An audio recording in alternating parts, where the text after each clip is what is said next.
ꯑꯩꯈꯣꯏ ꯅꯨꯄꯤꯕꯨ ꯑꯗꯨꯃꯥꯏꯅ ꯑꯣꯠꯄꯤꯕꯅꯤꯅ ꯑꯩꯒꯤ ꯅꯨꯄꯥꯕꯨꯗꯤ ꯀꯌꯥꯃꯨꯛ ꯑꯣꯠꯂꯝꯒꯅꯤ ꯑꯩ ꯈꯟꯕꯗ ꯑꯩ ꯌꯥꯝ ꯋꯥꯏ ꯏꯆꯥꯒꯤ ꯈꯟꯒꯗ꯭ꯔꯥ ꯏꯃꯥꯒꯤ ꯑꯩꯒꯤ ꯅꯨꯄꯥꯒꯤ ꯈꯟꯒꯗ꯭ꯔꯥ ꯑꯩ ꯈꯟꯕꯗ ꯑꯩ ꯌꯥꯝ ꯋꯥꯔꯦ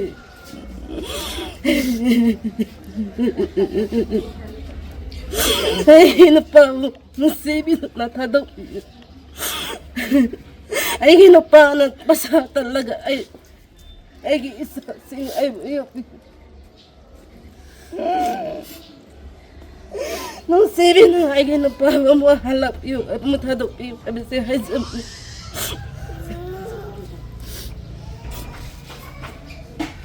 nupa amana dit nung sibna ay ginipon mo sila topi adugo moy no piri basag sa ko mamani katne imay sabuyin pharaga sa ho na hay adugo ma imay phone ni ini amay phone na tawraga angang sing su phone tawra angang sing na ipadi kdai le bra ay na pangla kumbang kanta bane na ay na ipaso tawaga mataki hayang lakani na ay na kumbigi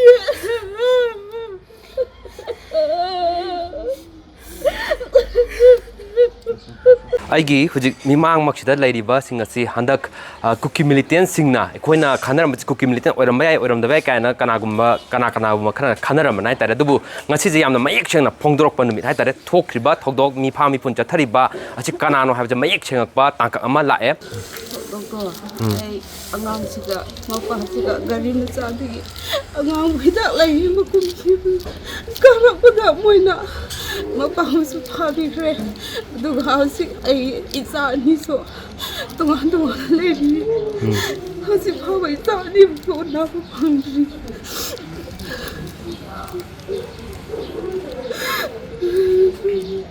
ada ai basu mitse punbi aduga chachaba mutamda so mitse pule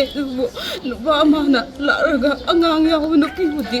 mitse law thopiyo hana hai mutamna nuba mana dit no sibna ai gimi pun se law thopi adugo moy no piri basag sa ko mani katne imay sabuyin pharaga sa ho hana hai adugo Isasna ayap tiki sansar ka nung tinagay sa saklap niya na ipam na loy na sa tubig ay gilay tabagi ini mama sa nung ay tabamana cara mga liyam ko ba sa kum amanin ka talim mo do adu hagda cara ka doon toki ano ang sina mamipunda ba niya na moy si Mayek nung may para lak ko do uba niya na mana Ima sibai la ima sibai ani hom chakre la hana isa sina ngon ta mi adubo isa si sumron se pasa khangrab ne na moina akhoni wari saraga lebeto moina khangrani han ani isa si bu thenjili wangang ga no ngang ra di ima khoi se wa ba tarani han hayo isa si su min la di isa si su moina no mai pai bu u ne na hoji phawo ahin ne su phasan su tumdri ahin ko ding da dum ka ra ga le ri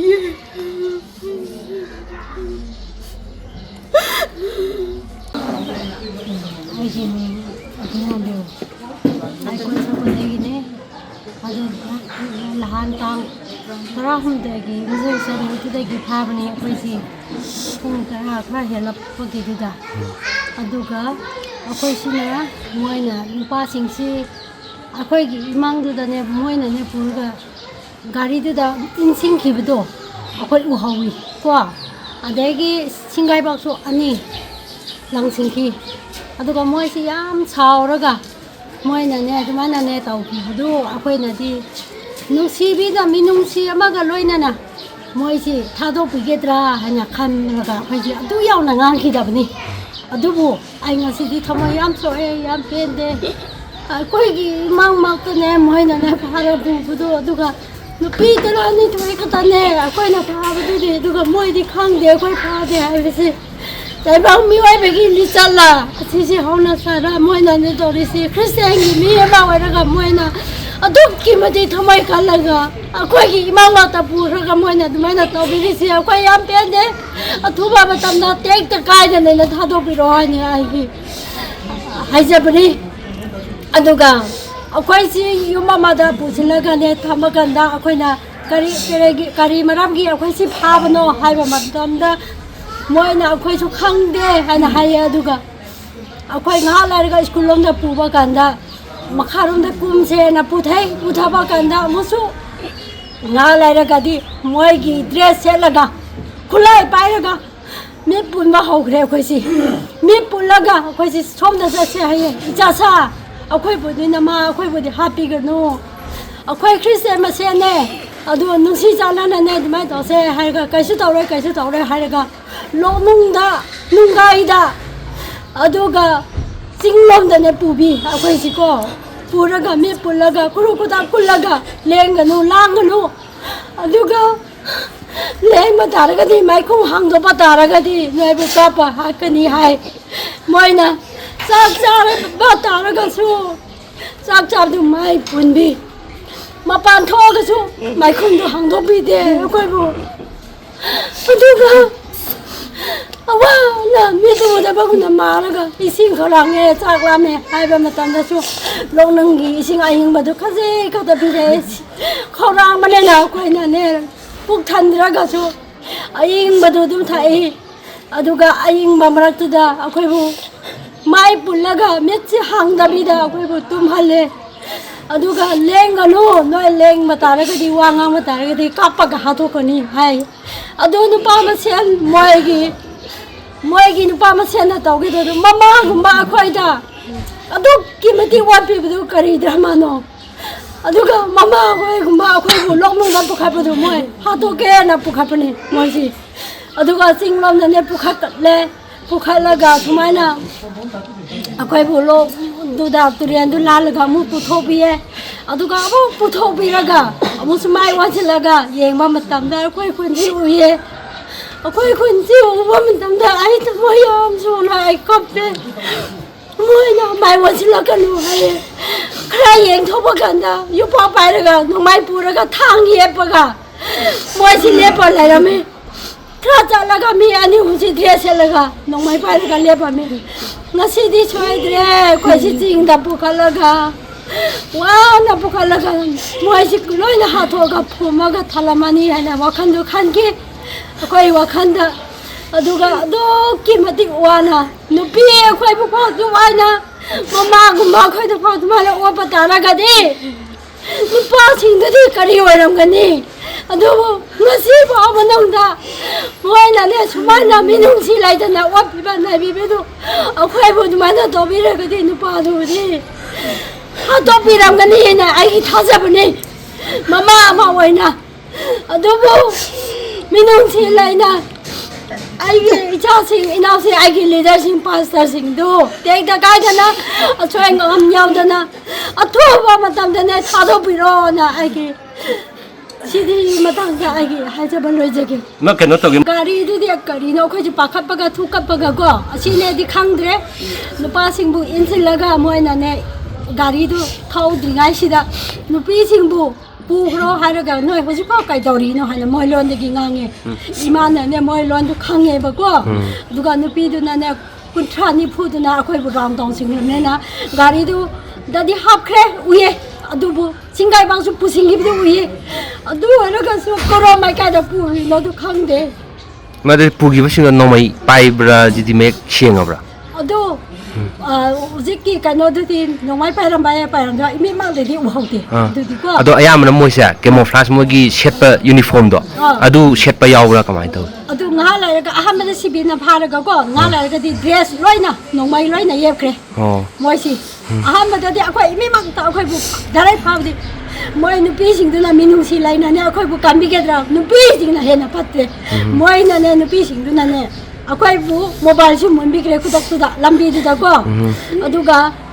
ꯈꯨꯠꯂꯥꯏ ꯀꯔꯤ ꯀꯔꯥ ꯀꯩꯅꯣ ꯇꯧꯕꯗꯨꯁꯨꯅꯦ dress ꯁꯦꯠꯄꯗ ꯉꯥꯛ ꯂꯩꯔꯒ ꯑꯗꯨꯝ ꯂꯥꯛꯈ꯭ꯔꯦꯕ ꯃꯣꯏꯁꯤ ꯑꯗꯨꯗꯤ ꯏꯃꯥ ꯍꯣꯏ ꯐꯥꯕꯁꯤ ꯀꯨꯀꯤ ꯃꯤꯂꯤꯇꯦꯟ ꯇꯦꯔꯣꯔꯤꯁꯅꯦ ꯍꯥꯏꯕꯁꯤ ꯃꯌꯦꯛ ꯁꯦꯡꯉꯦ ꯍꯥꯏꯕ ꯌꯥꯔꯕ ꯍꯥꯏꯕ ꯌꯥꯏ ꯃꯣꯏꯁꯤꯀꯣ ꯑꯗꯨꯅ ꯃꯦꯗꯤꯌꯥꯒꯤ ꯃꯥꯏꯊꯣꯡꯗ ꯑꯩꯅ ꯅꯣꯏꯒꯤ ꯃꯇꯦꯡ ꯌꯥꯎꯗ꯭ꯔꯒꯗꯤ ima khoi na di pangkan tho pangamdre nungsibiyo noinane mating pangbiyo na ai aroi bada haijani pa na ne na pa na phai khoi ai na pa bukha khi ai di thado khi kitra na khal na ka ai li thopi ta bane ai si angang ama tele angang nauri si ya ma ka thatre hatangai ri ma khom thak li ma do ado ma na be ki ai si hidal auge hena chapani ado mukarap kan ma bukha khoi bukha kre ado ga ai na na pa manak ta ai na phami ado ga ai pa gari ai gi na ta gi adum ching tha ga ma ba adum gari ta sansa gumna adum illa ga gari manung da sangan gi ado a sing da ka ba kan da ai ngonda ai ke phone nga sai da muing kra bani ado ai sing da ka ba kan da ai ngonda ai ke porque da adum pa sina adum phone sa stawe ado ai ke angang sing nahar ga lai bin ai ke angang kramai na lai man na sa ai hosi pa pa di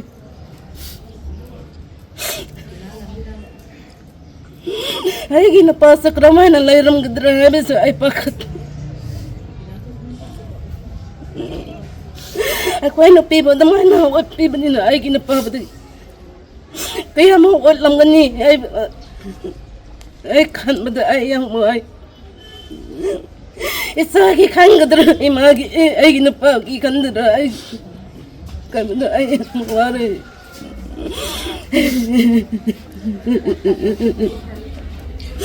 ai na pa nasibi na thado ai na pa na basa talaga ai isa sing ai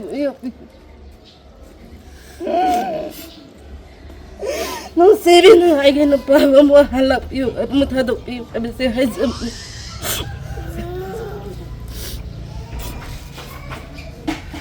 asigi tang taraga humdoida lainon wifi dagi hariba chumna lakchaba ana layengi chacharuraga dagi di maki lambi du fauraga lakchaba